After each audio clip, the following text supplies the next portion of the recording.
Hey everyone, Eric Watson here, freelance writer, player of games, writer of words, recorder videos, and tabletop role-playing aficionado. Welcome to another DM's Guild review, my written and video review series. We take a look at the adventures and supplemental material at the Dungeon Masters Guild website. This video will be reviewing the mystery adventure Paladin Lost, designed by Casey Cooley for Dungeons & Dragons 5th edition. A review copy has been provided for the purposes of this review. If you enjoy my content, consider using my affiliate links for online shopping and supporting me via patreon.com/Rogue Watson. Paladin Lost is if you can't tell by the rather fun cover image here, a murder mystery, a classic whodunit adventure. It's very short. It's only, the adventure itself is probably a dozen pages long, and it has a rather large appendix full of NPCs, which is what I would expect from a murder mystery.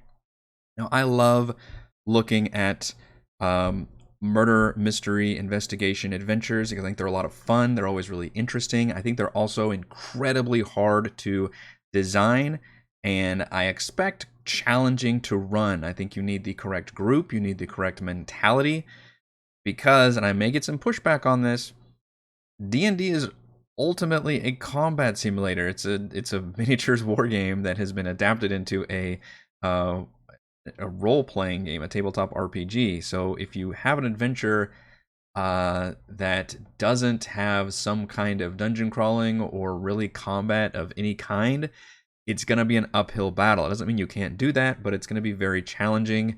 And ultimately, from my perspective as a DM, I like to see a balance of those things. I like to see a balance of role-playing, a balance of investigation, and a balance of combat.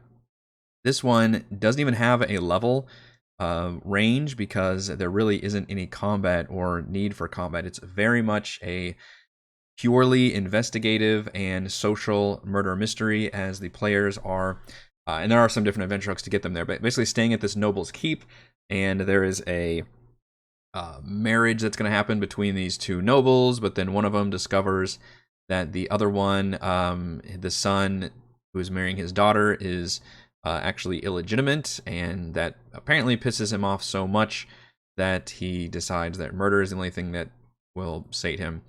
So he hires this group of assassins to kill the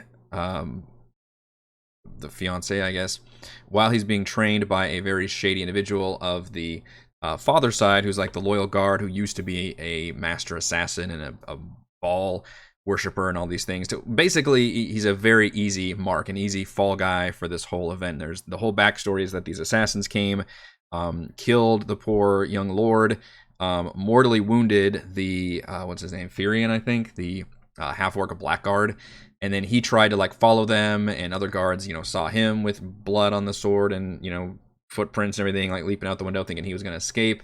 So the whole murder mystery is set up to make you think that obviously this guy, they were there together in the training room, and it was too obvious that this guy did it, and like most of the clues lead to this guy, and that can be a bit problematic, because I think in designing a lot of murder mysteries, I don't want to say players are stupid. I'm trying to figure out a nice way of saying this. I think you need to be a little more obvious than you think. I think every time you obfuscate something or create those red herrings, it can create complications for the players. Ideally, you want something to be just intriguing and challenging enough where the players get the right answer eventually.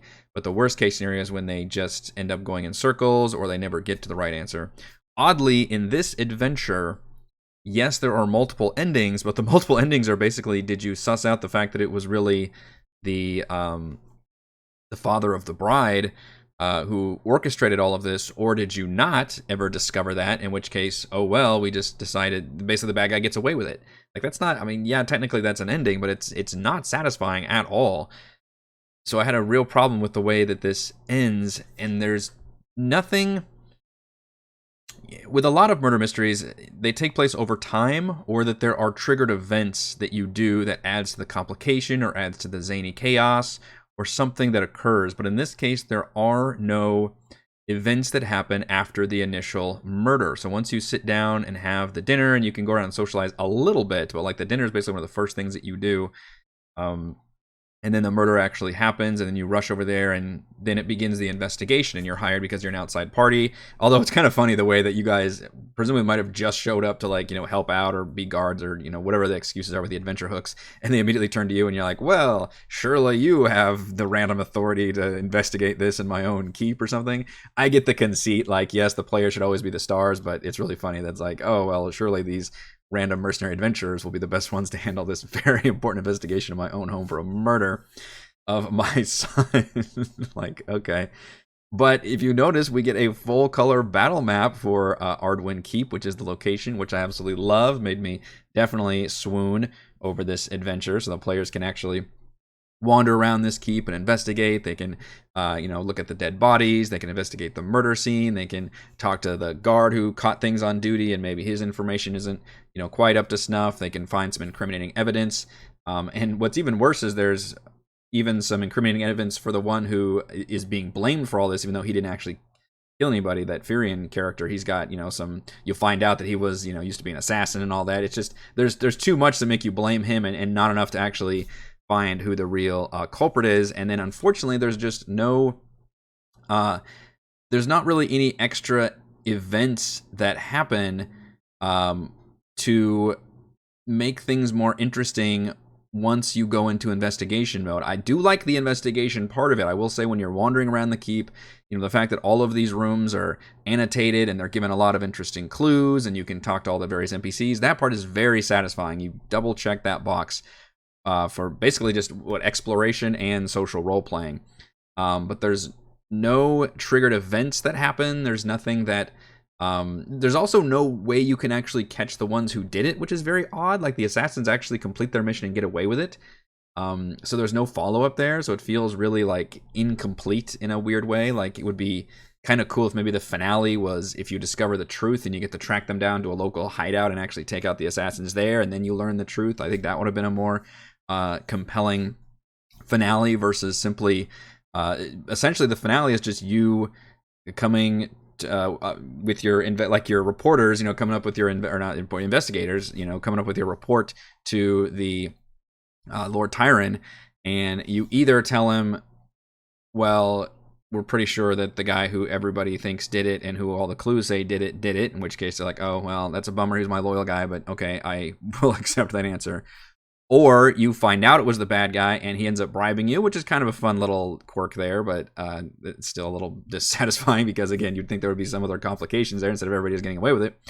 Or there's a weird one where the suspicion falls on the characters, which is where maybe the bad guy somehow is able to frame them, and there's just not much consequence there. If that happens, you just get kicked out of the house or something. Again, you fucking murdered the son. And then the fourth one is finally you actually expose the father of the bride, and again, there's no real complication there. He just, he can be arrested later on, and it's all hunky dory. So very, very odd, underwhelming way of ending it. I thought it started off really strong. I think the location is very cool. I love the attention to detail with the NPCs. The sketch art is gorgeous.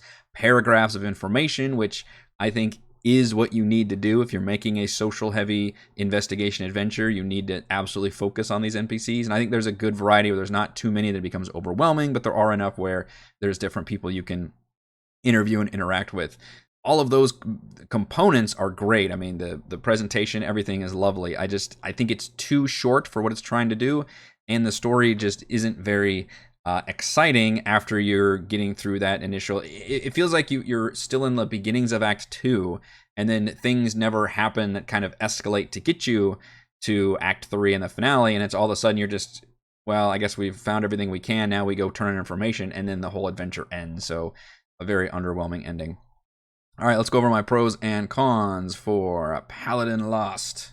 I thought that was going to be like a Paradise Lost? I don't know, but pro, easy to run mystery with plenty of NPCs to interrogate and clues to discover. It's pretty short, and it takes place all in a single location, and it's very well annotated with the map, which is another pro. The full color battle map of Ardwin Keep.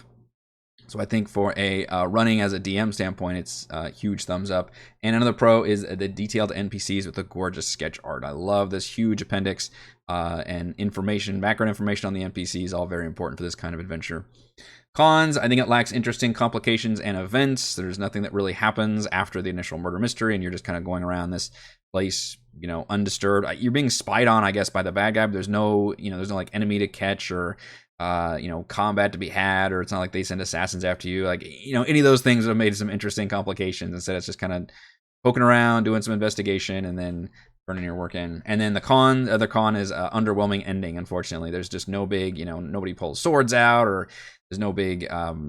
It just feels like a very, very kind of boring climax. And unfortunately, if the players don't find out the truth about the father of the bride as being the actual villain, it becomes even worse, because it's just a very straight by the numbers, like, all right, yep, this guy who obviously everybody thinks did it and who all the clues say did it, and then we're done, we collect our money and leave. Like, it's just not a very interesting story.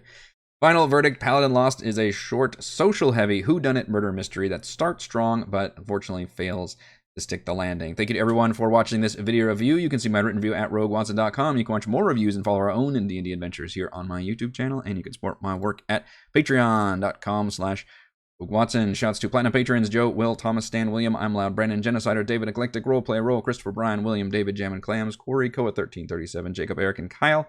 And gold patrons RPG, Papercraft, Pretty Boy, and Yuma, Marcus, Dead Lizard Lounge, Sam, Lumpy, Spuds, Jerome, Nathan, Fast Like a Tortoise, Scott, Humanoid Size, Sphincter, Stephanie, Rufus, and Carolyn. Thank you all very much for your support.